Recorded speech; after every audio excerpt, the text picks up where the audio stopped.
So if you look at your exponential function solving, there's actually two types of exponential functions we're going to solve. We're going to solve the exponential function when there's only a variable on one side, and then solving the exponential function when there's variables on both sides. There's two different methods here. So you first recognize what method, one or two, is it on one side or both sides, and then I'll show you how to solve.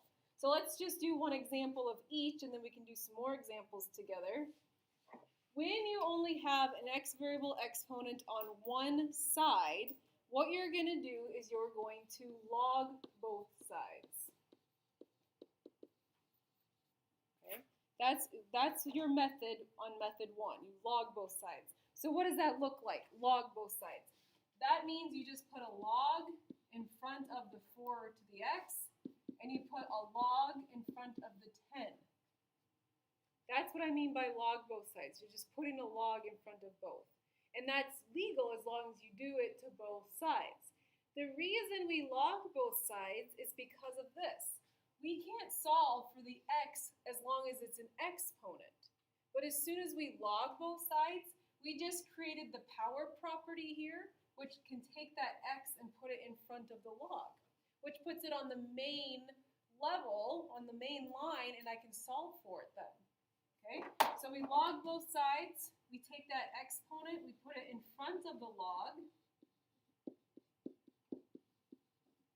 So then I have x times log 4 equals log 10. So how do we solve for x? How do I get it by itself? Divide by log 4. How do you undo multiplication? You divide. So we divide both sides by log 4. That cancels that out, so x equals this. And that's what you can do on your calculator. You can take log 10, divide by log 4, and we're going to have to round to the hundredths. And what do you get? 1.66. Let's round to the hundredths. Good. To do this next method too, when you have variable exponents on both sides, your method here is to make both sides have the same base. Okay? So you're going to make same base. And I'll explain that here, because that's a little confusing. So what does that mean, make same base? If I have a number, let's do 8 and 16. Okay, 8 and 16. Think of a number, one number, that I can raise to different powers to get both 8 and 16. 2. I can say 2 cubed is 8, and 2 to the 4th power is 16. I just created same base. Okay, let's try another one. How about 5? How about 25 and 125? How would I create same base? 5, because I can change 25 into 5 squared, and I can change 125 into 5 cubed. That's creating same base. Okay. How about 1/9 and 27? 3. How do I get the 9 though? I know 3 squared is 9, but how do I get the 9 to go on the bottom? -2. Remember, a negative exponent always puts it on the bottom?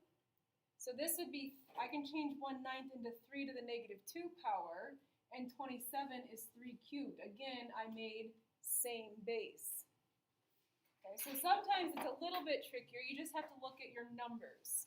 Okay, how about 1/6 and 30 and 1 over, let's do this, 1 over 36.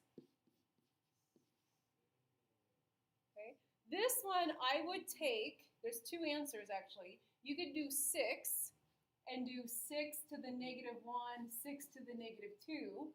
That's fine, that's same base. Or you could do the fraction 1/6, because 1/6 to the first power is 1/6.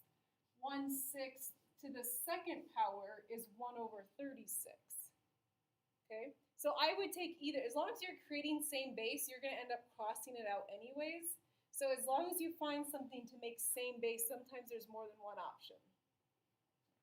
Looking at this example, 9 and 3. What number raised to powers can I get both 9 and 3? 3. So I would change this to 3 squared, right, to the x power. And this would stay 3 to the first power. Okay. Now, this is where I'm at. So think about this. If I had, let me take a time out for a second. If I had 7 to the x equals 7 to the fourth power, what do I know about x and 4? They have to be the same. There's no other option. X has to equal 4 if I have an equal sign here, right? So if I had something like 5 to the x minus 2 equals 5 to the 3x, what do I know about x minus 2 and 3x? They have to equal each other. There's no other option. If I create same base, these powers have to equal each other. Okay? So that's how your bases are going to kind of cancel out. Once I get both base of 3, they're going to kind of go away, and I'm just going to set the powers equal to each other. So I need to remember power to a power I multiply. So this is 3 to the 2x, right? So I'm going to have 2x equals x minus 2. Because power to power multiply, that becomes 2x.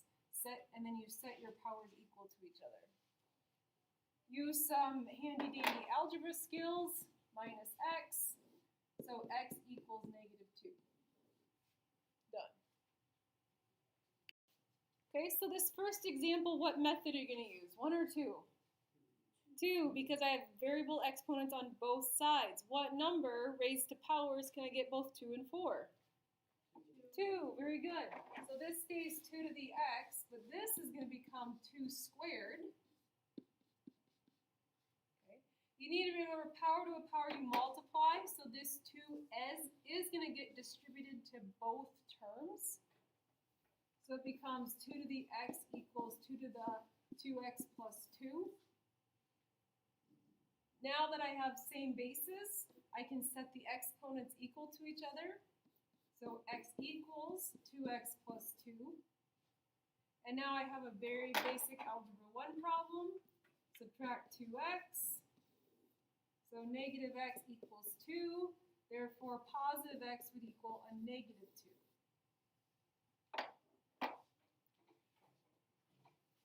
So again, you should notice variable exponents on both sides. So this is the second method.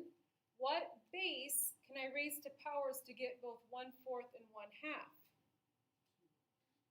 2, okay, we can do 2. Or you can do 1/2, either one, because I know 1/2 squared is 1/4. But we can do 2. 1/4 would be 2 to the negative 2. And 1/2 would be 2 to the negative 1. Power to a power you multiply, so this becomes negative 4x. This becomes negative x. The bases kind of go away, and I can set the exponents equal to each other. Okay. You can maybe see here that, yes, x is going to be 0. If not, we can keep going. Add x. So negative 3x equals 0. Divide by negative 3, so x is 0. On this one, you should notice that I only have an variable exponent on one side. So method 1, I'm going to log both sides. So log 2.4, log 9. And the reason I log both sides is I can take this exponent and put it in front of the log. So 3x plus 1 log 2.4 equals log 9.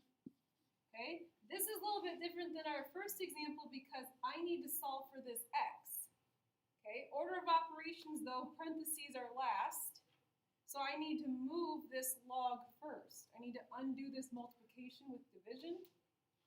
So I'm going to divide by log 2.4.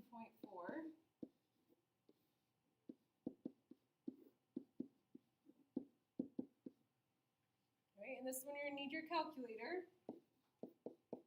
So 3x plus 1 equals what? What's log 9 divided by log 2.4? Round to the hundredths.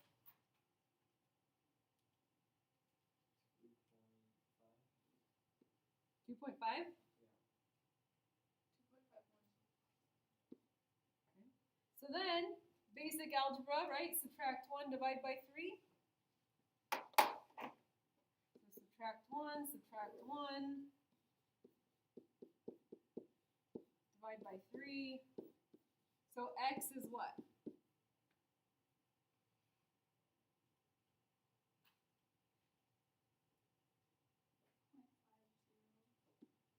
0.50. Good. Now, remember, if you do plug this x back in to check your answers, because the great thing about equal signs is now you can check your answers. If you do put 0.5 back in for x, it's not going to equal exactly 9 because we are rounding, and there's a little bit of a rounding error. So just so you know, if you are checking your answers come quiz test time, that it might be off just a little bit because of the rounding error. So again, x variable exponent on one side. So I go to method 1. I'm going to log both sides. Log 3, log 12.2. Okay. And I do this because the power property got created, and I can move that in front. So x over 2 plus 1 times log 3.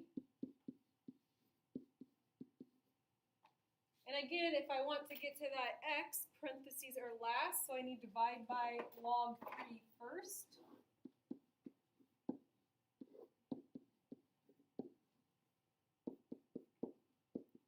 What is log 12.2 divided by log 3?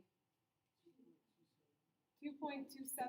That would be 2.28.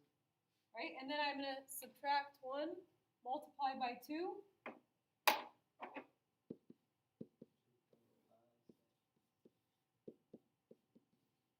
Multiply by 2 to get rid of that 2. Multiply by 2, and what's that? 2.56. Good.